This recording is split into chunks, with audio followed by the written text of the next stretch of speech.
El doctor se acerca a Díaz Ordaz y le menciona que hay interés por parte de grupos en San Luis Potosí para que él contienda por la gobernatura dentro del PRI, a lo cual le contesta Gustavo Díaz Ordaz que tendría que entrevistarse con Corona del Rosal, y le contesta Corona del Rosal: no, usted va a ser diputado, doctor. Con la ingenuidad de mi padre en ese momento le dice: bueno, óigame, general, todavía no se llevan a cabo las primarias. No, dijo, pero usted va a ser diputado. Le dijo: oiga, pero esto es engañar a la gente, ¿no? Nosotros ya hemos hecho pre-campaña, etcétera. Se ha acercado gente, hay gente que hasta, digo, escasos, pero ¿cómo se llama? Ha dado dinero para la campaña, etcétera. A lo cual le contesta Corona del Rosal: mire, no hay preocupación, doctor. Saca un cheque, se lo firma y le dice: usted llénelo. En ese momento el doctor le rompe el cheque, se levanta y le dice: pues voy a ir a informar a la gente en San Luis Potosí de lo que usted me acaba de decir. Y ahí termina la plática.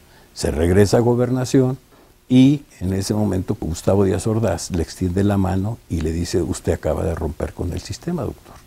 Sale y nos dice: bueno, pues ahora sí vamos a pelear contra todos, ¿no? También le dicen guacheche, es pájaro testarudo, que por donde quiera se mete.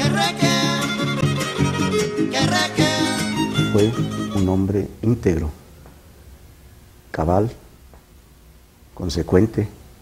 Un hombre con altos valores, con un sentido de la ética y un profesionista muy aceptado. Muy sencilla, era un hombre muy sencillo, él decía: yo soy un médico de pueblo, él decía. Un hombre de su tiempo, en primer lugar, una gente honesta, con un gran amor por este país y con una responsabilidad no solamente hacia su propia persona, sino a los actos dentro de la política. Como un luchador por la democracia, un hombre convencido de los valores más altos de la ética, que son la posibilidad de servir a la comunidad. Idealista, no necesariamente de izquierda, es difícil en ciertos lugares del país que se crezca con esa mentalidad, pero sí con una convicción democrática inequívoca. Fue un hombre que asumía la dignidad desde sí mismo y en relación con los demás. Uno de esos apóstoles de la sociedad civil. Luchó para democratizar su estado y en buena medida lo logró, o por lo menos frenó la antidemocracia en varias ocasiones. Salvador Nava tiene una historia trágica porque se enfrenta a uno de los cacicazgos más permanentes y adversos al bien público. El estado de San Luis Potosí estaba controlado totalmente en lo político y en otros ámbitos más por el cacicazgo de Gonzalo N. Santos. San Luis había padecido cacicazgos desde el porfiriato, ¿no? Tenemos los cacicazgos de los hermanos Díaz Gutiérrez, que se prolongaron durante mucho tiempo. Ya con el advenimiento de la revolución cambió esta circunstancia, más sin embargo trajo consigo el cacicazgo de Saturnino Cedillo. Esto trae consigo pues años de retraso en cierta medida, que culminan con la muerte de Saturnino Cedillo en el levantamiento que provoca en contra del general Lázaro Cárdenas. Posterior a eso, Gonzalo N. Santos se convierte en el cacique de San Luis Potosí y durante 3 periodos gubernamentales él ejerce el mando en San Luis Potosí. Un cacique postrevolucionario, de esos que forjó el movimiento a la manera de él y de Rubén Figueroa. Gente que se quiso cobrar por su intervención en la revolución y empezó a quedarse con bienes, con el poder y llevaron a cabo un ejercicio de él de una manera abusiva, represiva, violenta, criminal. Era un señor de horca y cuchillo, ¿no? tenía las famosas 3 R's, destierro, encierro, entierro, aquel que difería de la forma de hacer las cosas del cacique. Él mandaba asesinar a quien se le antojara, simplemente. Estaba permanentemente rodeado de pistoleros, algunos muy famosos, como uno al que le decían el Mano Negra, traía un guante en la mano izquierda. Se sentía dueño del estado de San Luis Potosí, y como otros caciques que nuestro país ha tenido que soportar, él ponía y quitaba gobernadores, presidentes municipales, funcionarios en todo el escalafón. En sus memorias políticas, su libro de memorias políticas que le escribió Francisco Martínez de la Vega, Gonzalo N. Santos dijo que tenía un velador en el Palacio de Gobierno de San Luis Potosí. Él vivía en la Huasteca, en Ciudad Valles, y decía que tenía un velador, que el gobernador era el que le cuidaba a él el Palacio de Gobierno, y era cierto, no bromeaba. Él era el que mandaba en San Luis. Esto trae consigo que gente, vamos a hablar ahora del doctor Nava, y varias gentes más en San Luis Potosí empiezan a dar una lucha en contra de los designios de Gonzalo N. Santos, y se da una lucha por la autonomía universitaria, que era uno de los reductos que eran también propiedad del cacique, mas sin embargo ahí surgen médicos, empezando con un hermano de mi padre. Llega la rectoría de la universidad y empieza el gran pleito con Gonzalo N. Santos.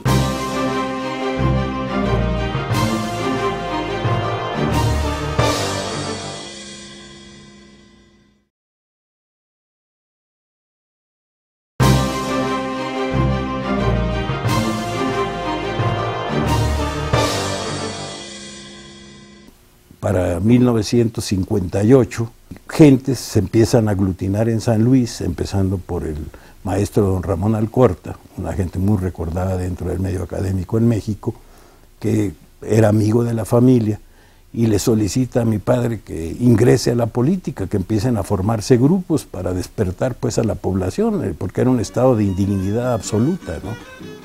Empiezan a juntarse y forman un grupo, la gran mayoría médicos, profesionistas libres. Sus hermanos todos eran médicos, eran personas de la comunidad muy aceptadas. Se crea la Unión Cívica con gentes que habían estado contra Gonzalo, y empieza a darse la primera batalla.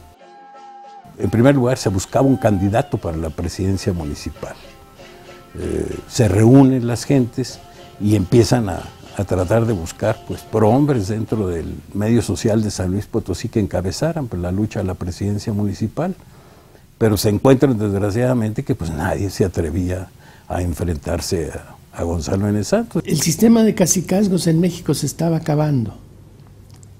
Leobardo Reynoso, cacique de Zacatecas, ya no era fuerte. Otros caciques que en este momento van los nombres, habían venido a menos.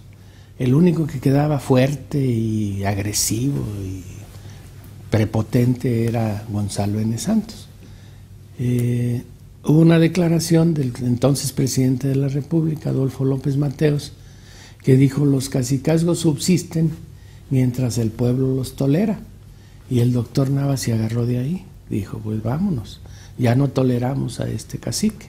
Estando dentro de las pláticas iniciales de este grupo, y viendo que nadie se animaba pues a entrar a la contienda electoral, Prisciliano Pérez, que en esa época era el secretario del Partido Comunista, le dice al doctor Nava, le dice: bueno, ¿y usted por qué no, doctor? Y le dice: bueno, Prisciliano, yo no conozco de administración pública, ni sé de política, yo soy un médico y eso es todo lo que he hecho toda mi vida. Le dijo: ¿y quién le dijo que usted va a ganar? Dijo: pues sí es cierto, verdaderamente, ¿quién me dijo que voy a ganar? La gente lo pedía como presidente municipal y él accedió a postularse. Los primeros mítines que dio el doctor Nava, pues éramos más los que era la pura familia o familiares de los que estaban en el estrado, y la gente oyendo el mitin detrás de los visillos de las ventanas, ¿no? Puesto que nadie se atrevía a salir. El movimiento empieza a cundir, la gente empieza a sensibilizarse, pierde el miedo. Su movimiento fue plurisocial, digamos. Es decir, que quienes integraron el movimiento navista fueron un abanico amplísimo de sectores de lo que se podía denominar derecha e izquierda, desde sinarquistas hasta comunistas, desde amas de casa hasta industriales y comerciantes, universitarios, intelectuales. En primer lugar, todo mundo era nuevo en el ámbito político, no era un movimiento social que no había tenido experiencias de índole político. Sí le podemos decir que había gente dentro del establecimiento político nacional que apoyó en esa época el movimiento, y fue el cambio, en cierta medida, el cambio que se da entre la presidencia de Adolfo Ruiz Cortines y la presidencia de López Mateos. Entonces es un movimiento cívico, es un movimiento no clasista, no hay clases sociales adentro, sí las hay, pero se ponen de acuerdo. Es un movimiento con multicolor. De todos los, yo le diría que de todo el espectro político-social de San Luis Potosí se reúnen en ese momento, ¿no? El doctor Nava inició su lucha dentro del PRI. Él vino a México y sabía, como sabíamos todos los mexicanos, que para ganar tenía que ser del PRI. El PRI ganaba todas las presidencias municipales, todas las gubernaturas, todas las diputaciones, todo ganaba. Le decían el carro completo a ese sistema, se llevaba el carro completito, no había nada que hacer en ese terreno electoral. No se identificaba con los partidos de oposición de aquella época, que eran básicamente el PPS, con una presencia testimonial mínima en San Luis Potosí, y el PAN, que tenía un poco más de presencia, pero ni por asomo significaba una opción para lograr resultados reales. No había de otra. Y entonces vino al PRI y le hicieron lo de siempre, bueno, eligieron a ellos a otra persona. Cuando no se le permite a Nava ser el candidato priista, se lanza una candidatura independiente y la organización que los aglutina es esta, la Unión Cívica, que en el propio nombre lleva su signo. El navismo no tenía los recursos de los candidatos oficiales, no era totalmente, digamos, desprovisto de medios, pero en comparación con los que tenía el candidato oficial, pues eran pequeños. Eso le permitió hacer una campaña casi de puerta en puerta, casi de ir a todos los lugares, a todos los barrios, a todas las colonias, a hablar con la gente y a convencerla de que había que buscar el cambio. Fue hallando las palabras, las expresiones, los gestos que llegaban a la gente, que la convencían. Y lo hizo en base a plantear demandas muy sencillas. Él no hablaba de cambiar el sistema económico en el país, él no hablaba de la injusticia del capitalismo, él no planteaba modificar el modelo de fondo, sino hablaba solo de la parte política, la parte que tiene que ver con elecciones, con el ejercicio honesto del gobierno y con la participación ciudadana. Y eso dio lugar a que la gente se convenciera de que era la persona adecuada para estar en la presidencia municipal, con pocos medios, pero con buenos resultados. Entonces la campaña fue muy humana, fue muy sentida y fue creciendo, cada vez éramos más los que participábamos ahí.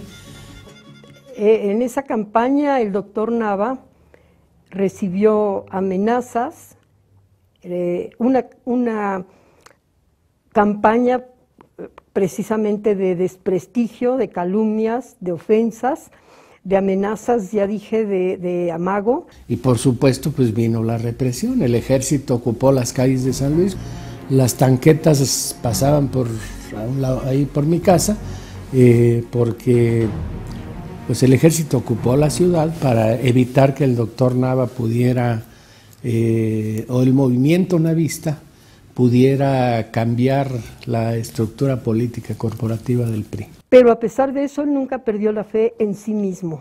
Él era un hombre muy seguro de lo que quería y no lo quería para él. En lo del doctor fue muy amplia el triunfo y ya no lo pudieron revertir, ya era muy difícil manejar ahí las cifras y las actas y se ganó la presidencia municipal.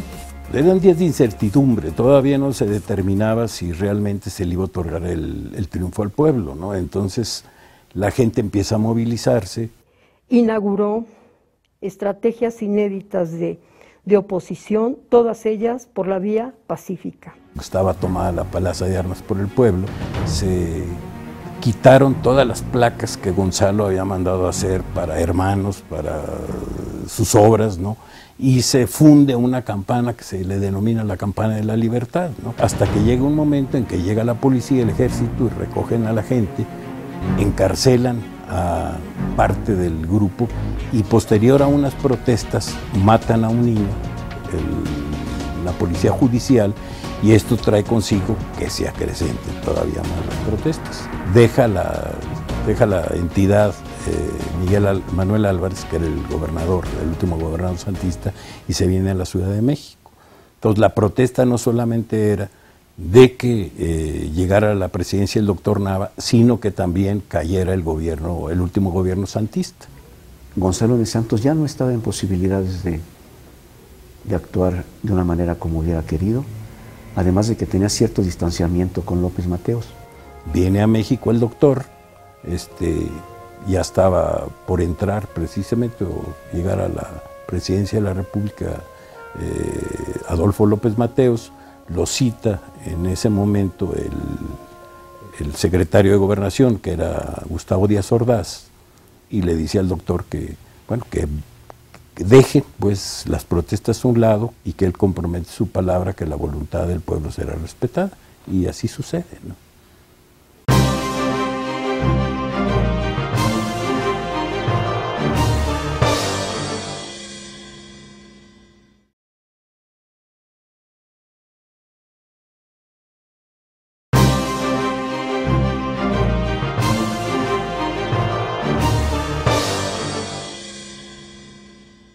Llegó a la presidencia municipal de San Luis y ahí el doctor mostró que se puede gobernar sin robar. El último peso que recibió el ayuntamiento se gastó en el ayuntamiento, se gastó en la ciudad de San Luis Potosí. Fue un político de puertas abiertas. Él lo que hace es escuchar al pueblo, ofrecerle conciliar los conflictos y no abusar del poder, no imponer impuestos y alcabalas que eran anticonstitucionales. El doctor se probó ahí y entonces creció el respeto que le teníamos los potosinos, porque dio muestra de congruencia. Y viendo que lo apoyaba la inmensa mayoría de la militancia priista, de los sectores de trabajadores, de campesinos, de los sectores populares, entonces él consideró que estaban dadas las condiciones para buscar la postulación al interior del PRI. Y lo pararon, pero en seco. Más allá de las circunstancias políticas, el aplauso, al gobernador Martínez de la Vega era un aplauso de cortesía. El aplauso al doctor era un aplauso de cariño, ¿no? Por todo lo que se había suscitado. Agregarle que también Martínez de la Vega incorpora a su gobierno pues todo el régimen santista, ¿no? Entonces esto trae consigo que empiece a haber los roces, es decir, se cayó el cacique, pero definitivamente el establecimiento sigue ahí, ¿no? Y esto trajo consigo que los roces se fueron acentuando y culminó pues en la designación de la próxima candidatura.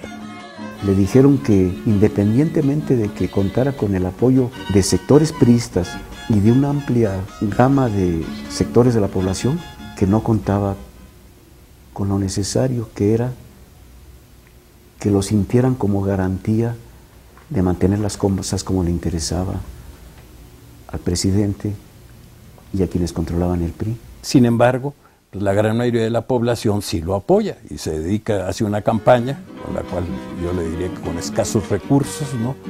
Pero que se lleva a cabo. La lucha entonces es muy desigual, el gobierno mete recursos al por mayor. Él se presenta, la gente lo aplaude, vota por él, el centro dice no dejen que crezca, porque puede hundir su ejemplo. Los organismos corporativos del PRI se encargan de movilizar a los obreros en contra del movimiento cívico, los periódicos de la localidad contra él a todo lo que pueden, lo acusan de corrupción al hombre cuando era químicamente honesto. En el intervalo de la campaña matan al coordinador de la campaña de mi padre en la Huasteca, ¿no? En un asesinato premeditado absolutamente, al cual creo que ni siquiera llegaron a la cárcel los señores que lo perpetraron, ¿no? Y bueno, pues los poderes fácticos de entonces se unen para evitar que ese partido, que era la expresión electoral del Frente Cívico, pudiera ganar la elección. Oficialmente perdió, pero por una abrumadora mayoría de votos a favor del candidato oficial, el profesor Manuel López Dávila. Y en esas condiciones, viendo que las cosas estaban a ese nivel respecto a la posibilidad de defraudación, el doctor y el movimiento asumen una posición de mayor confrontación. Huelga de pagos, en un momento dado, paros generales en el Estado, con la incipiente economía que tenía San Luis, pocas industrias, ¿no? Pero se logra llevar a cabo estos eventos, ¿no? Que en cierta medida pues venían a representar la repulsa de la población frente a los hechos que se habían consumado, ¿no? Era ya demasiado atrevimiento y entonces entró el ejército a salvar, entró la caballería a salvar a los buenos de los indios que se andaban insubordinando como en las películas. Y el 15 de septiembre, precisamente, tratando de que no hubiera una confrontación con las gentes del gobierno, el doctor se lleva a la población, a la gran mayoría de la población, a uno de los jardines de San Luis Potosí para celebrar ahí una kermés y evitar provocaciones, ¿no? Sin embargo, bueno, se suscitan los hechos, resulta que hay un enfrentamiento. Una balacera. Se dispara desde un café contra gente que está en la plaza y hay gente en la plaza que responde. Raúl Álvarez Garín lo relata muy fielmente en su libro La Estela de Tlatelolco, ¿no? En el cual parece un preámbulo de lo que va a suceder después en el 68. ¿No? Se fue la luz, se produce la balacera, hubo varios muertos, nunca se supo cuántos. El doctor en ese momento es apresado al día siguiente en su casa y es llevado primero al campo militar número 1 y posteriormente a Lecumberri. En Lecumberri coincide con otros líderes sociales, Vallejo, Campa, Siqueiros, creo que estaba también don Filomeno Mata, por otras razones, por otros motivos, pero al fin y al cabo por su posición también de enfrentamiento al sistema. Le aplican toda la serie de delitos, disolución social, incitación a la violencia, acopio de armas, en fin, los que conocíamos. Era un legajo lo suficientemente amplio, ¿no? Y después de fue casi un mes, entonces lo saca. Se tomó como una especie de perdón del presidente.